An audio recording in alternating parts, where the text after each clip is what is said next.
Good morning student. आज हम competitive exam के सीरीज को डिस्कस करेंगे जो कि बहुत सारे एग्जामों में क्वेश्चन पूछे गए हैं, उनके बारे में कि किस तरह से हमको क्वेश्चन को सॉल्व करना है एग्जाम में, वो देखते हैं आज। तो ये सेकेंड सीरीज है। तो रीजनिंग में अक्सर ये क्वेश्चन दिशा वाले पूछे जाते हैं। मैंने आपको इसके पिछले क्लास में अच्छी तरह से समझाया था। एक बार ये क्वेश्चन जो है यूपी पुलिस 2024 इसी साल पूछा गया है। तो कुछ बच्चों ने कहा कि सर हिंदी में हमें थोड़ा कम समझ में आता है, तो इंग्लिश में भी क्वेश्चन को लाइए। तो हमने इस बार पूरा इंग्लिश हिंदी बोथ लैंग्वेज में दिए गए हैं क्वेश्चन। तो यदि आप शुरुआत में पश्चिम की ओर मुंह करके 270 डिग्री दक्षिणावर्त मुड़ते हैं तो आप किस दिशा में मुंह करके खड़े हैं। इस टाइप के क्वेश्चन आजकल पूछे जा रहे हैं, तो इसीलिए हमने इस टाइप का सवाल यहाँ पे ऐड किया है इसको। तो चलिए इस टाइप के क्वेश्चन को हम किस तरह से सॉल्व करेंगे। यदि आप शुरुआत में पश्चिम की ओर मुंह करके 270 डिग्री दक्षिणावर्त, अब देखिए हिंदी में दक्षिणावर्त होता है और इंग्लिश में क्या होता है, क्लॉकवाइज। देखिए क्वेश्चन के वर्ड को समझिए आप पहले कि दक्षिणावर्त क्लॉकवाइज मुड़ते हैं तो आप किस दिशा में मुंह करके खड़े होंगे। इस टाइप के क्वेश्चन में सबसे पहले आपको दिशा के साथ साथ इधर क्या होता है, पूर्व, मैंने बताया था पूर्व, ये क्या होता है पश्चिम, और ये उत्तर, और ये दक्षिण। इस टाइप का पहले आपको एक डायग्राम बना लेना है। उसके बाद आप क्वेश्चन के हिसाब से ही एकदम वैसे पुट करते जाइए। जो इंग्लिश मीडियम के बच्चे हैं इसको आप कर लीजिएगा साउथ, ईस्ट, वेस्ट और नॉर्थ। ठीक है, अब देखिए which direction are you facing now if you turn 270 degree clockwise from facing west at the beginning. तो आप इस टाइप के क्वेश्चन में जब क्लॉकवाइज, पहले तो आप क्लॉकवाइज का मतलब समझिए। अगर ये वॉच है तो क्लॉकवाइज मतलब घड़ी की दिशा में, घड़ी की दिशा में मतलब क्लॉकवाइज। ठीक है, तो यदि आप शुरुआत में पश्चिम की ओर मुंह करके खड़े हैं, अब आप अपने आप को क्या करिए, पश्चिम की ओर मुंह करके खड़े रहिए। मतलब ये जो आपका पेन है ये यहाँ क्या है, पश्चिम, क्या कर रहा है, पश्चिम को मुंह करके खड़े हैं और 270 डिग्री दक्षिणावर्त क्लॉकवाइज। अब आपका फेस कहाँ है, इस साइड है फेस, ऐसे आपका फेस ऐसे है और आप क्या कर रहे हैं 270 डिग्री दक्षिणावर्त। दक्षिणावर्त ये घड़ी है, घड़ी की कैसे चलती है 1 2 3 4, तो आप इस तरह से घूमेंगे। कितना बोल रहा है 270 डिग्री। 270 डिग्री मीन्स हुआ 270 डिग्री, मतलब ये कितना हुआ 90, फिर आगे आए 90, 180 हो गया। ठीक है, 180 के बाद अब जब इसमें आप फिर 90 जोड़ोगे तो ये टोटल कितना हो गया 270। तो आप यहां से कहां आ गए, यहां आ गए। अब वही बोल रहा है कि आप किस दिशा में मुंह करके खड़े हैं। जब आप 270 डिग्री चल लिए तो आपका मुंह ऐसे हो गया, आपका मुंह कैसे हो गया, ऐसे, तो क्या हो गया दक्षिण। तो आपका जो फेस हो गया वो किधर हो गया, दक्षिण। तो facing west at the beginning, तो आपका जो मुंह है किधर हो गया, दक्षिण हो गया। तो ये this is the right answer. तो आप क्वेश्चन को इसी तरह समझेंगे, एक एक क्वेश्चन को, जितने भी क्वेश्चन यहाँ सब कॉम्पिटिटिव एग्जाम में पूछे गए हैं तो हम आपको ऐसे बताएंगे कि आप कभी भी कंफ्यूज नहीं होंगे, आपका कॉन्सेप्ट एकदम क्लियर रहेगा। अब आइए आते हैं सेकंड क्वेश्चन पे।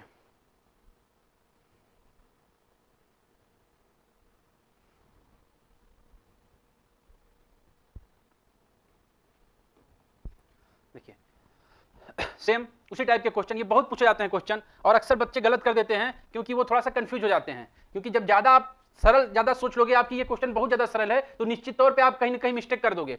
जैसे ये क्वेश्चन देखिए, एक व्यक्ति 15 मीटर पूर्व की ओर चलता है। आप सेम डायग्राम वही बनाइए, पूर्व, पश्चिम, उत्तर, दक्षिण। आप यही प्लॉट करिए हमेशा। कभी क्वेश्चन आज सबसे पहले आप प्लॉटिंग कर लीजिए। एक व्यक्ति 15 मिनट पूर्व की ओर, आप देखिए 15 मिनट आप अपने फेस को पूर्व की ओर या पेन को पूर्व की ओर कर लीजिए। मान लीजिए एग्जाम में आप बैठे हुए हैं तो अपने पेन को पूर्व की ओर कर लीजिए, सॉरी, आप क्या करिए पूर्व की ओर कर लीजिए।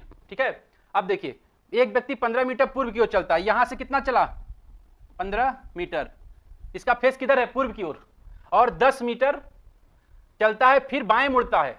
अब देखिए 10 मीटर चला, आप एकदम ऐसे पूर्व की तरफ हैं, क्या बोल रहा है बाएं, बाएं मुड़ता है, बाएं इस तरह से लिख रहे हैं, तो ये हुआ राइट और ये हुआ आपका लेफ्ट। तो ये बाएं, लेफ्ट, लेफ्ट मतलब ये इस साइड, बाएं मुड़ता है, फिर 10 मीटर चलता है। अब यहाँ 15 मीटर था, यहाँ कितना हो गया 10 मीटर, फिर दोबारा बाएं मुड़ता है। अब देखिए आप यहां पहुंच गए, आपका फेस किधर है, इधर। अब राइट इधर लिख रहे हैं पेन से, इधर हो गया बाएं आपका। तो अब क्या बोल रहा है, फिर दोबारा बाएं मुड़ता है और 15 मिनट चलता है, यहां से फिर मुड़ गया, ये कितना चला 15 मीटर। वह शुरुआती बिंदु से कितना दूरी पे है, पूछा शुरुआती बिंदु से कितना दूरी पे है। अब ये कहां पहुंच गया, यहां पहुंच गया, चला था कहां, यहां से चला था, तो शुरुआती बिंदु यहां से यहां तक की दूरी कितनी हो गई इसकी, ये जो दूरी है वही दूरी सेम यहां है, तो ये कितनी हो गई 10 मीटर। तो आपका ये सिंपल क्वेश्चन है, ये देखिए ये है आपका राइट आंसर 10 मीटर। तो इस टाइप के क्वेश्चन आपको करने हैं, जैसे हम बता रहे हैं एकदम सेम वैसे ही आपको प्रैक्टिस करने हैं, आपका कभी भी क्वेश्चन कोई गलत नहीं होगा। अब देखिए नेक्स्ट क्वेश्चन,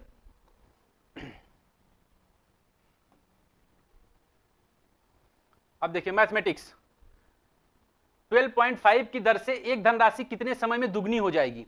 कोई धनराशि है वो कितने समय में, क्या पूछ रहा है, टाइम पूछ रहा है आपसे, क्या पूछ रहा है, टाइम पूछ रहा है, कितने समय में दुगनी हो जाएगी। तो इस टाइप के क्वेश्चन के लिए आप एक निश्चित कोई संख्या मांग लीजिए, मान लीजिए 100, ये बोल रहा है कि आपके पास 100 रुपए है। पहले आप क्वेश्चन को समझने की कोशिश करिए कि ये क्या कह रहा है। In how much time will an amount B doubled at the rate of 12.5%। ठीक है, तो 100 रुपए है, तो कितने समय के बाद ये जो रुपया है ये 100 रुपए से डबल हो जा रहा है, मतलब ये हो जा रहा है 200 रुपए। जो प्रिंसिपल अमाउंट है, ये प्रिंसिपल अमाउंट ये क्या है, कितना हो जा रहा है, टोटल अमाउंट हो रहा है 200 रुपए। मतलब इसमें 100 क्या हो गया, 100 आपका मूलधन हो गया या प्रिंसिपल अमाउंट हो गया, प्लस 100 रुपए क्या हो गया, आपका ब्याज हो गया, तब जाके कितना हो रहा है 200 रुपए, यही कर रहा है। तो कितने की दर से हो रहा है, 12.5 की दर से एक धनराशि कितने समय में दुगनी हो जाएगी। तो जो है इसकी कितने है, ये है, यही बोल रहा है। तो आपको पता है कि इस टाइप के क्वेश्चन के लिए फॉर्मूला क्या होता है, ब्याज बराबर मूलधन गुणे दर गुणे समय बटे 100। अब यहां देखिए मूलधन आपका कितना था, ब्याज कितना हो गया आपका 100 रुपए, ब्याज हो गया 100 रुपए बराबर मूलधन कितना है 100 रुपए इंटू दर कितना दिया हुआ 12.5 इंटू टाइम कितना दिया है, टाइम आपसे पूछ रहा है, तो आप यहां कुछ नहीं, आज समय लिख दीजिए, समय आपसे क्या पूछ रहा है, पूछ रहा है बटे 100। ठीक है, अब यही समय आपको निकालना है, समय बराबर 100/12.5 सॉल्व करोगे, ये आ गया 25, 5 बार किए 125, 8 वर्ष। तो ये आपका 8 वर्ष आपका राइट आंसर हो गया। तो इस तरह से आपको बेसिक को समझ के तब क्वेश्चन को करना है। तो ये भी क्वेश्चन आपका यूपी पुलिस 2024 में पूछा गया था। अब नेक्स्ट क्वेश्चन,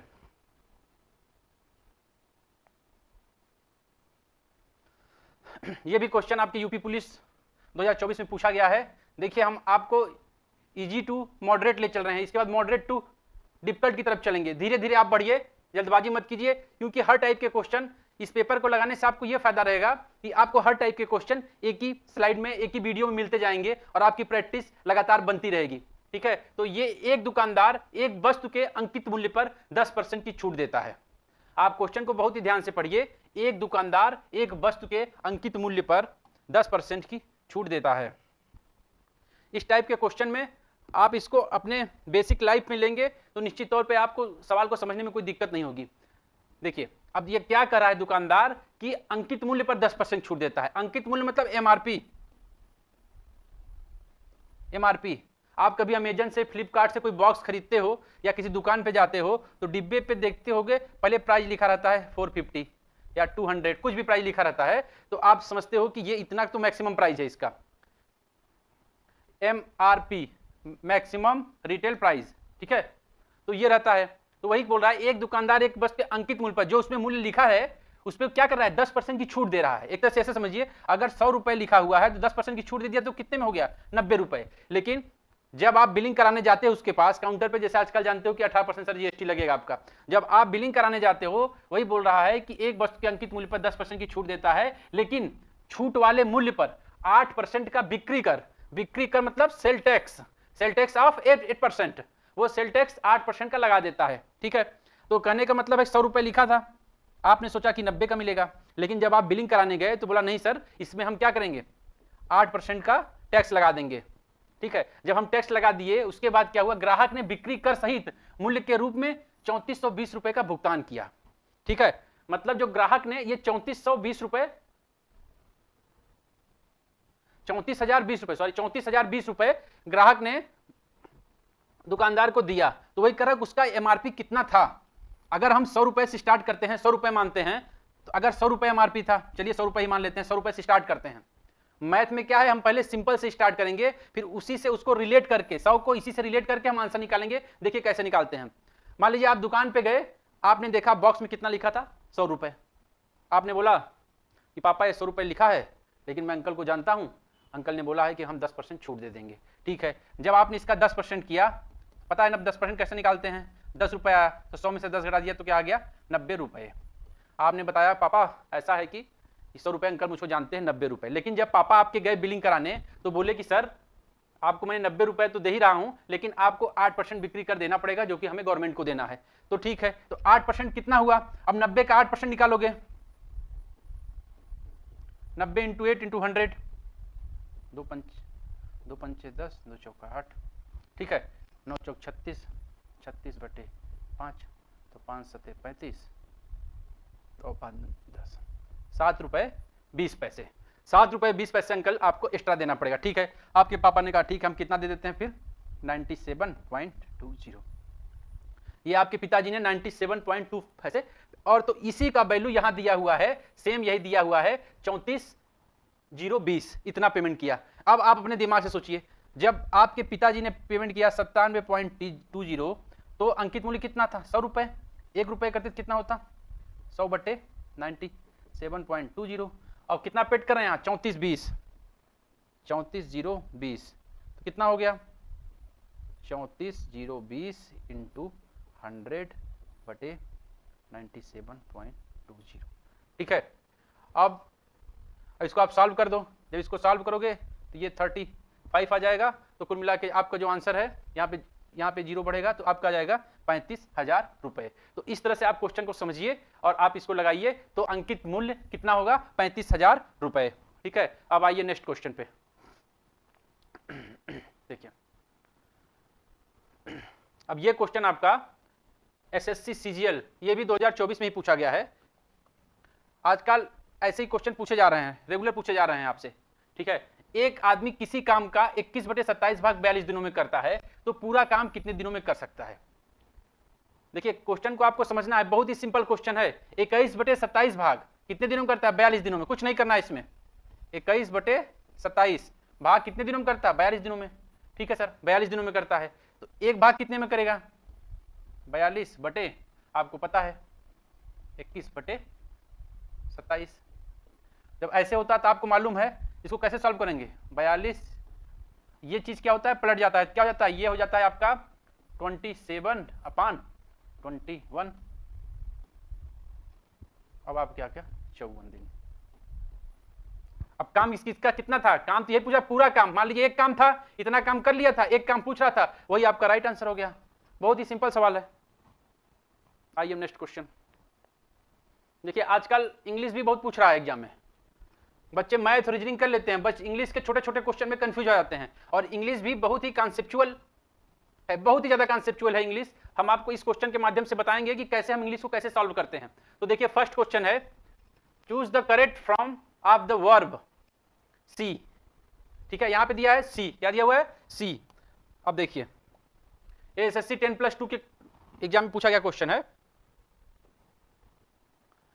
अब देखिए सी के बाद यहां पे क्या होगा, यही पूछ रहा है, 1 2 3 4, ये 4 ऑप्शन दिए हुए हैं, तो आपको चेक करना है कि इसमें कौन सा ऑप्शन सही रहेगा। ठीक है, अब देखिए यहां सबसे बड़ी चीज, यहां हेल्पिंग वर्ब नहीं दी हुई है, यहां पे हेल्पिंग वर्ब नहीं दी गई है। क्लियर बात है, इसमें हेल्पिंग वर्ब नहीं दी गई है। अब देखिए बिना हेल्पिंग वर्ब के कैसे सेंटेंस बनते हैं। अब सेकंड चीज, यहां पे क्या दिया हुआ है, यस्टरडे। यस्टरडे से मालूम चल रहा है हमको कि सी टू द स्टोर यस्टरडे। ठीक है, वह स्टोर गई थी कब, यस्टरडे, बीत चुका है, मतलब पास्ट में है। ये क्या है, पास्ट में है। तो पास्ट में फर्स्ट में आते हैं प्रेजेंट, प्रेजेंट में तो है नहीं, तो पास्ट में आते हैं पास्ट टेंस में। पास्ट टेंस में फर्स्ट है इंडिफिनिट। इंडिफिनिट में क्या होता है, किसी भी वर्ब का सेकेंड फॉर्म लगता है। ठीक है, तो यहां क्या हो जाएगा, she went to the store yesterday. Yesterday से आप समझ गए कि पास्ट है, यहां कोई हेल्पिंग वर्ब नहीं था, जिससे आप समझ गए कि ये आपका सी is right answer.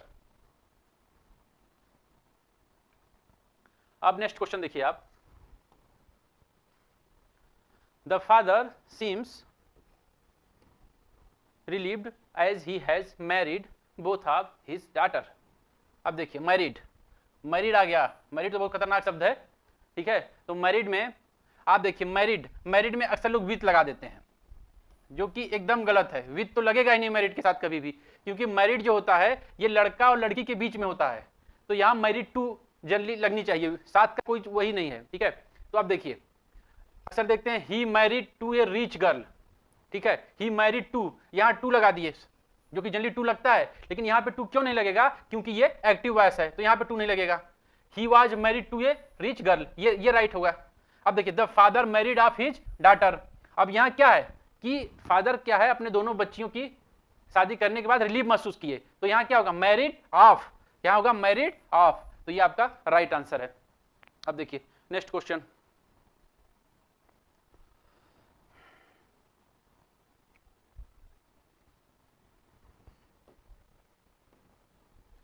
She shows great ability mathematics, इसमें एट लगेगा, फॉर लगेगा, इन लगेगा, अबाउट लगेगा। इसके लिए क्या है, जब कभी एबिलिटी शो हो रही है, मतलब पूरी क्षमता शो हो रही हो, तो वहां क्या लगता है ability in, ability in mathematics. लेकिन कहां कहां एट भी लगता है, जैसे he is a good at math, he is a good at math, यहां इन नहीं लगेगा, ठीक है, क्योंकि वह अच्छा है। अगर यही होता he is a best in math, तब यहां इन लगता, यहां he is a good at math. ऐसे इसी तरह he is a good in studies, अब देखिए यहाँ गुड तो है, लेकिन किसमें स्टडीज, स्टडीज बहुत बड़ा शब्द है, स्टडीज मतलब हर प्रत्येक में ये अच्छा है, गुड है, तो यहाँ पे क्या लगा इन से। He is bad in math, बेकार है, मतलब उससे ज्यादा बेकार नहीं, इसलिए यहाँ पे इन लगा। जहां पे ये रहे कि जैसे he is slow at his work, यहाँ पे एट लगेगा, तो यहाँ पे आंसर इन होगा। एबिलिटी के लिए एबिलिटी क्या है in mathematics. Next question, identify the correct plural from the word child. आपको पता है चाइल्ड का क्या होता है, चिल्ड्रेन होता है, everyone is know that. Next question is fill the blank, C is comparative form है, यहाँ कंपैरेटिव लगेगा, सीधे है तो क्या लगेगा, देन कंपेयर कर रहे हैं तो हम लोग को क्या लगेगा, सेकेंड लगेगा डॉलर, ठीक है। चलिए आइए नेक्स्ट क्वेश्चन,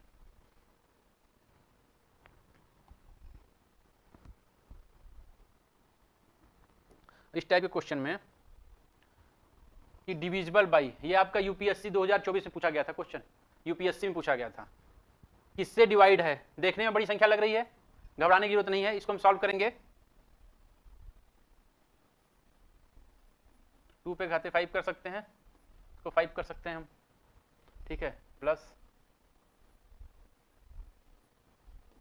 इसको क्या लिख सकते हैं, इसको और सॉल्व करेंगे तो क्या आएगा, इसको कॉमन ले लेंगे, यहाँ पे 1 प्लस ये हो जाएगा, इसको भी सॉल्व करेंगे, ये क्या होगा 1 प्लस 4, अब क्या होगा, अब देखिए 5 इंटू 2, और यहाँ पे यही एक ऑप्शन है जिससे ये सॉल्व हो सकता है, तो फर्स्ट इज राइट आंसर। अब देखिए, हाँ देखिए इस टाइप के क्वेश्चन बहुत ही इंपॉर्टेंट है, तो इस टाइप के क्वेश्चन को बहुत ही ध्यान से आप समझिए। देखिए 45 लीटर मिश्रण में कुछ दूध और पानी का अनुपात 4:1 लीटर है, इसमें कितना पानी मिलाया जाए कि अनुपात 3:2 हो जाए, ठीक है। तो इस टाइप के क्वेश्चन में जैसे क्वेश्चन बोला है वैसे आप कर लीजिए। सबसे पहले क्या दिया है, दूध और पानी, सबसे पहले क्या दिया, दूध और पानी का अनुपात कितना है, 4:1, मिल्क और वाटर। अब यहाँ पे क्या है, मिल्क कितना दिया हुआ है 4:1, और यहाँ टोटल कर दीजिए 5, ठीक है। यहाँ पे कितना पानी मिलाया जाए, अनुपात कितना हो जाए 3:2, कितना पानी मिलाया जाए 3, ठीक है। अब आप देखिए, अब यहाँ से आप देखिए कि अब इसमें तो पानी मिला रहे हैं, तो ये है मिल्क का अनुपात सेम होना चाहिए, जितना मिल्क उसमें था वही इसमें रहेगा, पानी की संख्या बढ़ेगी, तो हम क्या करेंगे, मिल्क को इक्वल करेंगे, क्योंकि सेकंड में क्या है मिल्क इक्वल होना चाहिए, तो मिल्क इक्वल करने के लिए यहाँ पे 3 का मल्टीप्लाई करेंगे और यहाँ पे हम करेंगे 4 का, ठीक है। तो कितना हो जाएगा, ये आपका हो जाएगा 12, और ये हो जाएगा 3, और ये हो जाएगा आपका 15, ये हो जाएगा 12, ये हो जाएगा 8, ये हो जाएगा 15, ठीक है। तो अब देखिए अब आप ये चीज़ आपका ये और ये, ठीक है। अब देखिए, अब यहाँ पे क्या है आपका 5 का गैप आ रहा है वाटर में। आप बोल रहे हैं कि इसमें कितना पानी मिलाया जाए। जब 5 का वाटर में गैप आ रहा है तो मिश्रण कितना है यहाँ 15 लीटर। जब 15 लीटर है तो कितना है 5 लीटर का पानी मिलाया जा रहा है यहाँ पे, तो 1 है तो 5/15, और यहाँ पे कितना मिश्रण दिया 45 × 5 15 15 45 5 15, तो आपकी ये 15 राइट आंसर, ठीक है। अब नेक्स्ट क्वेश्चन पे आइए। देखिए इस टाइप के भी क्वेश्चन बहुत रहते हैं। अब इनका उद्देश्य ऐसा नहीं है कि आप इस क्वेश्चन को नहीं कर पाएंगे, लेकिन जो एग्जामिनर का टारगेट रहता है कि आपके टाइम को खत्म करना, ठीक है। तो इससे बचने के लिए इस टाइप के क्वेश्चन में आपको मालूम होना चाहिए 11 का मल्टीप्लिकेशन बहुत ही सिंपल होता है। जैसे ये देखिए एग्जाम्पल, इसमें कुछ नहीं करना है, आपको सीधे यहाँ लिखना है 3 5 3 8 9, इसको जोड़ कर 6 3 और 1 को सीधे यहाँ पे किसी भी 11 संख्या की आप गुणा करेंगे, 11 का कभी भी गुणा करेंगे आपको ऐसे ही गुणा करना है 11 से, ठीक है। तो इस टाइप में क्या है, यहाँ शुरुआत करते हैं 2 7 2 9 7 1 8 6 1 7 6 3 9 5 3 8 5 4 9 4 2 6 और ये 2 को ऐसे सीधे आ लेंगे, तो ये आपका राइट आंसर हो गया। तो आपको 11 का मल्टीपल हमेशा आपको ऐसे करना है। इस सीरीज में हम आपको ऐसे ही बताएंगे, हर टाइप के क्वेश्चन आपको देंगे जो आपके एग्जाम में पूछे जाएंगे या पूछे गए होंगे या निश्चित तौर पे पूछे जाएंगे आपसे, वो कहीं ना कहीं आपको हेल्प करेंगे एग्जाम में।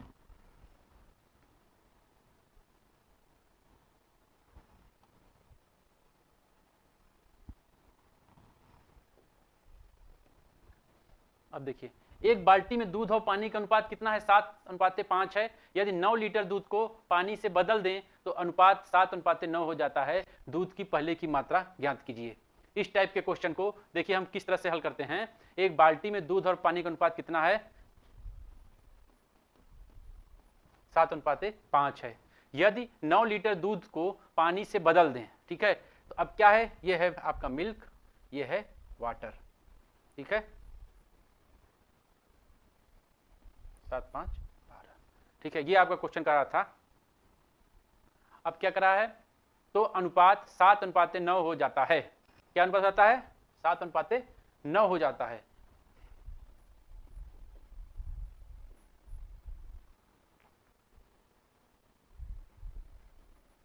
ठीक है, अब देखिए इसमें क्या है, पहले आप देखिए हम किसको बराबर करेंगे। जैसे हमारे पिछले क्वेश्चन में हमने किसको बराबर किया था, मिल्क को बराबर किया था ना मिल्क को। पहले सबसे पहले आपको समझना है कि हम किसको इक्वल करें। इसमें किसकी मात्रा नहीं घट रही है, तो किसकी मात्रा नहीं घट गई है, जो मिश्रण है इसमें क्या है उसको हम रिप्लेस कर दें। मतलब मिश्रण जो हमारा पहले था वही आज भी है, तो हमको क्या करेंगे, मिश्रण को इक्वल करना पड़ेगा। मिश्रण को क्या करना है, इक्वल करना पड़ेगा, ठीक है। तो यहाँ पे क्या करेंगे, 4 का मल्टीप्लाई करेंगे और यहाँ पे 3 का करेंगे, 12 चौक 48 16 48, ठीक है। तो अब क्या हो जाएगा, आप करते हैं, इक्वल करते हैं।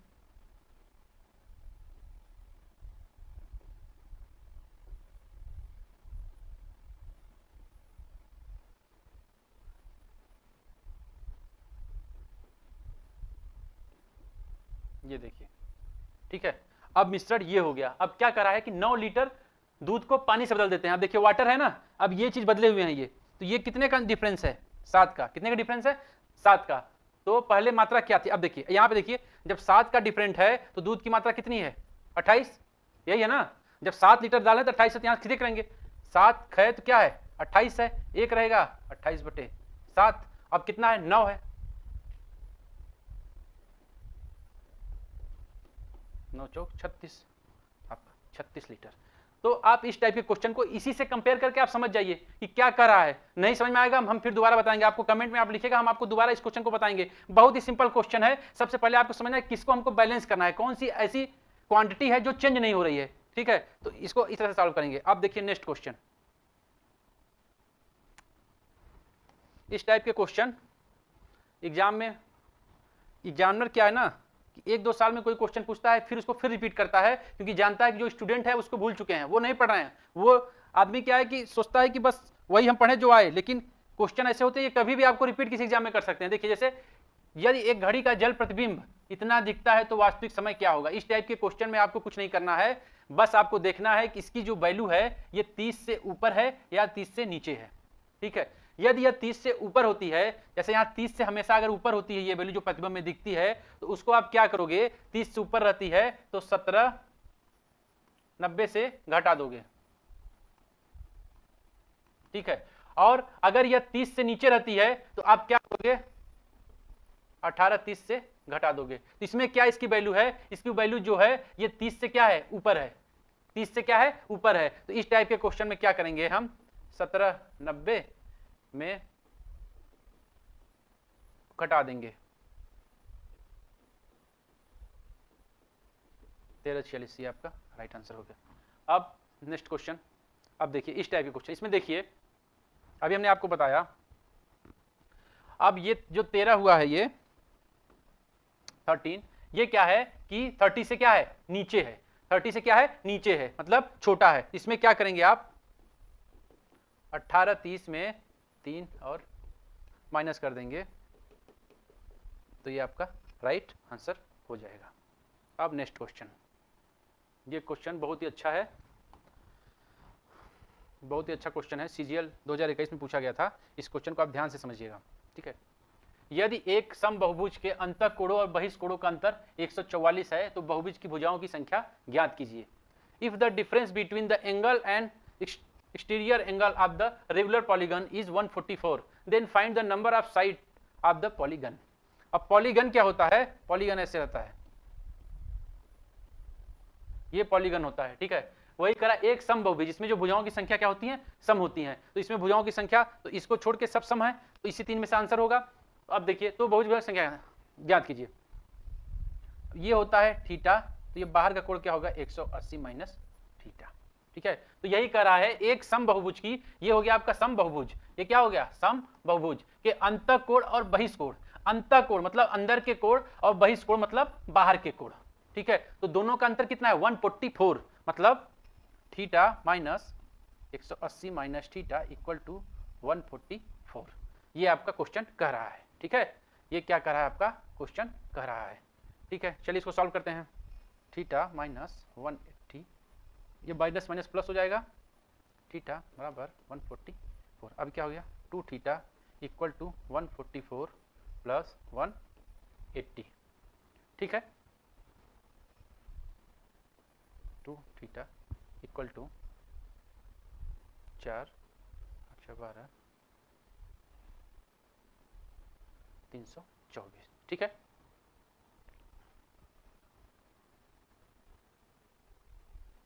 तो थीटा इक्वल टू 2,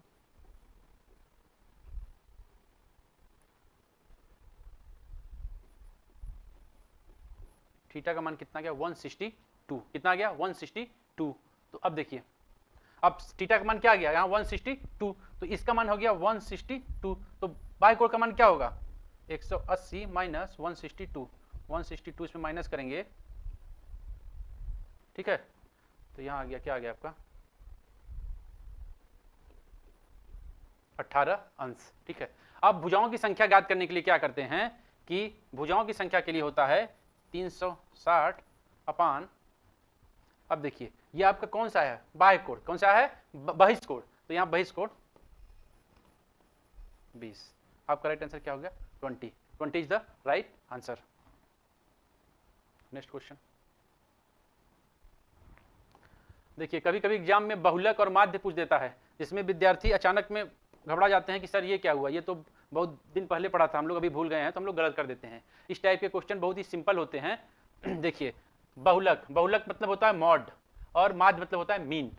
तो फर्स्ट बहुलक क्या होता है, जैसे ये संख्या है, इसमें किस चीज का मान अधिक है, बहुलता ज्यादा है, 12 12 12, 3 बार 12 पूछा गया, इसका बहुलक क्या हो गया 12, मोड क्या हो गया 12। ठीक है, लेकिन इस क्वेश्चन में क्या पूछा है, अंतर ज्ञात कीजिए, difference between mode and mean. ठीक है, चलिए कोई दिक्कत नहीं है, हम इसको क्या करेंगे, ऐड कर लेंगे, इसको हम क्या करेंगे, ऐड कर लेंगे। माध्य क्या होता है, इसको ऐड कर लेंगे, 4 + 5 + 6 + 7 + 8 + 12 9 + 12 + 5 + 12 अपॉन 1 2 3 4 5 6 7 8 9 10। ठीक है, ये हो गया आपका 10। ठीक है, ये हो गया आपका 10। इसको हम लोग जोड़ेंगे तो आएगा 18, 18 अपॉन 10, 8। माध्य कितना हो गया? माध्य आपका हो गया 8 और मोड कितना है 12। अंतर कितना होगा? 12 minus 8 equal to 4। 4 is the right answer. ठीक है, अब नेक्स्ट क्वेश्चन, नेक्स्ट और लास्ट क्वेश्चन। अब आप सोच रहे होंगे कि सर ये डिफरेंट टाइप के क्वेश्चन देखिए आप कभी एक्सपेक्ट करते हैं, लेकिन एग्जाम में ऐसे ही क्वेश्चन पूछे जाते हैं। देखिए आप 46 octal number convert to the binary number. Octal number convert to the binary number. ठीक है, ऑक्टल नंबर होता है 1 to 7 के बीच जो संख्या रहेगी वो ऑक्टल नंबर में आएगी। तो यहाँ है 46 octal equal to binary. Binary मतलब 0 और 1 के लिए। ठीक है, अब देखिए, अब ये ऑक्टल है, इसको दो पार्ट में तोड़ दीजिए। 6 है तो आपको पता है बाइनरी के लिए 1 2 4, 1 2 4। बहुत ही सिंपल तरीके से बताऊंगा मैं, एकदम सिंपल तरीके से। अब यहाँ क्या है? 6 है तो वहाँ 1 1 और यहाँ 0 कर दीजिए, इसको ऐड करेंगे 6 आएगा। ठीक है, अब यहाँ क्या है? 4 है, बस 4 1 कर दिए और यहाँ क्या कर दीजिए? 0 कर दीजिए। इसको सॉल्व कर दीजिए, क्या आएगा आपका? लीजिए, चलिए कोई बात नहीं, दोबारा बता देते हैं। इस टाइप के क्वेश्चन में आपको एकदम घबराना नहीं, आपको 46 करना है इक्वल बाइनरी करना है। ठीक है, इसको करते हैं 8, इसको तोड़ेंगे तो क्या होगा? 1 2 4। अब ये 6 है तो इसकी जगह 1 1 0 और यहाँ होगा 1 2 4। ये क्या संख्या है? 4 है, 4 की जगह 1 0। ठीक है, तो क्या होगा? 1 0 0 1 1 0। ये आपका बाइनरी में कन्वर्ट हो गया। This is the right answer. तो बहुत ही सिंपल क्वेश्चन है, इसको आप सॉल्व करिएगा। अब नेक्स्ट क्वेश्चन मिलते हैं। Thank you.